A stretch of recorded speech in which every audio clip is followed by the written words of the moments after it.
What is up, you guys? It's your favorite cutie, Tati, and today is another installment of Talking with Tati. Thank you guys for joining me here every single day. Today, we're talking about Love is Blind. We've been reviewing a few of the episodes, and the reunion has come out, so it is time to hop all the way into it, starting with KB and Edmond. All right, so for their segment, honestly, I felt like it was nice. I felt like it was very sweet of Calabria to apologize to Edmond. However, I felt like I didn't like how Edmond just couldn't remember anything about how he was acting off of camera, and hearing all of the things that he was doing and the fact that he was crying every single day of the first 10 days. That just makes me feel even more like she should have left way sooner. I know she was just like, oh yeah, I was really in this and I was really trying to fight for it for the end. But I feel like that girl, when she seen him crying every single day, she knew she wasn't going to want to be with him. So furthermore, that just proves my point and my feeling, at least, that she should have left way sooner, and she should not have let that man on to that point, because he's probably feeling like, I've become undone in front of this woman every single day. She's still telling me that she loved me. She's still telling me that she want me to shoot up the club. She doing all of this stuff, and just for her to say no at the end, which I'm glad she did, but she still should have left way before. And I still feel like it was for the camera time, but like I said before, I don't doubt that she actually loved him or anything like that. Okay, next, let's talk about Nick. And yeah, let's just get into Nick.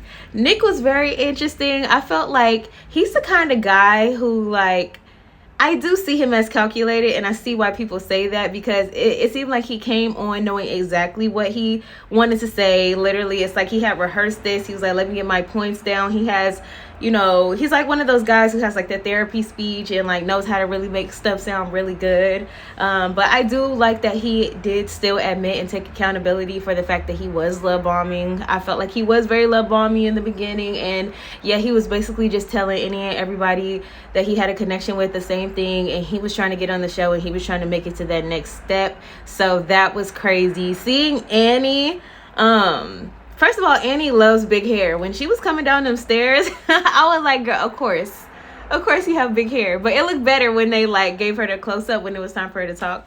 But Annie, I don't know, I feel like they should have kind of dug into, ask her why she kept saying that she didn't need him. Like, I wanted to know more about that. I feel like some of the questions, like, they were good and I liked hearing her responses, but I'm like, can we get into what they actually like stop talking about? Like, let's talk about that. Like, girl, why, like, before he was leaving and they were talking about how she didn't want him to leave, let's talk about why she kept saying, I don't need you, I don't need you. And she kept trying to make it a thing that she didn't need him, just to realize that she very much did, because when he did want to leave, she was falling apart and she was not having him, was having a whole mental breakdown. And I would have loved to hear from both of their perspectives, like how they felt watching that back, and like, Annie, like, what was going on with you and why do you go to that place? Like, you know what I'm saying? So, I mean, I'm glad she did realize though that she was probably forcing the whole interaction. Oh my gosh, there is a freaking hummingbird on my porch. But anyway, I feel like it's a telltale sign when somebody is very adamant about being vocal about something like that, like, oh, I don't need you. That's very much a sign of insecurity, that if you leave this person, they're going to fall apart. That's what I gathered from that. Let's talk about Anton and his wife, or his ex-wife, Allie. First of all, Allie is a baddie, y'all. She came looking very good. I like her hair dark. She's just beautiful, beautiful woman. I felt like it was very interesting to see her response to the questions about her family and stuff, because I feel like they definitely had a huge impact on her, even though she said that that wasn't really the determining factor. But I definitely feel like her family and friends and their conversation and how they perceived Anton was the reason why she said no, because before that it seemed like she was willing to give him grace about everything else and was more just interested in getting married, because she feels like she's getting up there in age, and in her culture typically people get married younger. So I was like, I don't know, but I really felt like it was very great to see Anton have found love, because even though, yeah, he might have had a drinking problem, I definitely feel like he was still a very nice guy. It seemed like he was really genuinely interested in getting married, and he was going to accept her and take care of her the best that he could. So I'm glad that he found somebody that he feel like understands him, and it's been going for a year. So I was like, you know what, good for him. I'm not really mad. I felt bad for him that he had to watch Allie and her family like tear him apart like that about finances. That was very uncomfy to watch, and you could tell it really hurt his feelings. Like, he was getting a little choked up even just talking about it. Okay, let's talk about Patrick and Casey. First of all, I feel like they should have definitely rolled back the tape on Casey when she was basically like being the SW behind the wall just for when she seen him in person. Now you go into production talking about how you're not going to be able to get into it, this, that, and the third. I feel like she is a woman who never wants to take accountability, and I hated that she didn't just come out and just say sorry to Patrick. Like, all of this talking around in circles, and it was all just BS. And I love that the audience was really giving it to her, because it's like, girl, you are full of it. Like, you just wanted to be on the show. And she was even just talking about how, you know, she had the guy back home who told her to go because she felt like it was going to further her career. So I feel like, yeah, she was on there only just to further her career and just to get some eyeballs. And the moment that she felt like Patrick wasn't the guy that she could really get into, or she didn't like how he looked, she was over it and she was ready to get out. I mean, I guess it's better for her to leave than to drag it on and pretend, because she definitely seems like a BSer kind of person. But I'm glad that she didn't like drag it out. But Patrick, I really like Patrick, even though I felt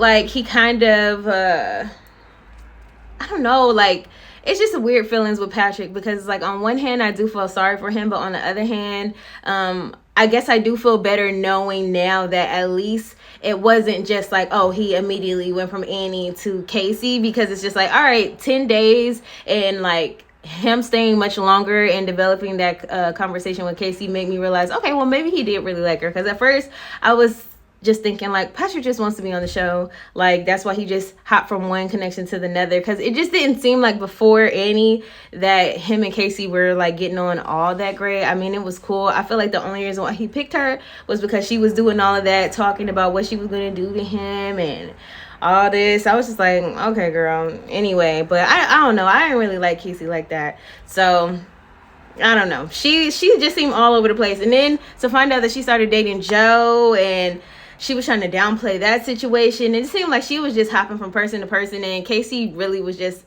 a single girl just out here trying to figure it out. That's what I got from that. Okay, let's get into Madison and Joe. Madison really still seems a little bit hurt by the situation with Joe. Joe just strikes me as a very unserious person. I feel like he's funny because he's so just raw and real with everything, but ultimately it seems like Joe is kind of an F-boy, because it seems like he's just hopping from person to person. So I don't feel like he was ever truly gonna be serious with Madison, and he gives me that he's bad at communication, which is why he just ups and leaves, and why it seems that it's not working out with anybody that he is dating, because it seems like the moment that something gets bad or he gets flustered or whatever, he just pieces out, and then that just is what it is. Also, I thought it was funny, the whole Joe and Nick thing. I'm glad that he acknowledged that he was doing too much at the bar, because it's like, why you got so much animosity towards Nick? Like, Nick is not worried about you, like, in the slightest. And Nick was absolutely right to be like, yeah, you have your own problems, because he absolutely did. So I felt like that was funny. Oh, another thing I want to mention about this is that I really did kind of like how they judged up the reunion, like with the live music, and like having them walk in and hair blowing in the wind in the audience. I really liked it. I would totally go to a filming. Like, if I would have saw that they was having a reunion and they needed people, I would have went. Like, I would have loved to see all of this in person. Okay, let's get into Megan and Jordan, though. I almost forgot about them. So I think it's cool that Jordan went back and reneged his conversation about like saying it was, or just explain more what he meant by saying he wished he didn't what he meant by saying that he wished that he didn't introduce Megan to his son. But also, I feel like Megan, the fact that she kept everything so much under wraps, like, I understand why. But also, I kind of feel like maybe she is feeling a little like caught off guard herself by the fact that she's pregnant, because, or she was pregnant and she just had a kid, because it just seemed like she was a little uncomfortable talking about it. But overall, like, I wish both of them the best. I don't have too many thoughts about them. I feel like they explained themselves very well. The lifestyle differences were basically it, and I just felt like it just wasn't going to work. At the end of the day, it's okay if everybody doesn't get along. So I hope you guys enjoyed that. Make sure you follow me everywhere at Your Name is Tati. And also make sure you follow me at It's the Tati Show on Instagram and on YouTube. And I'll see you guys next time. Please get down in the comments. What did you guys think about the reunion? And is there anything I left out? Let's talk about it. I love Love is Blind. So I want to hear from you. Okay.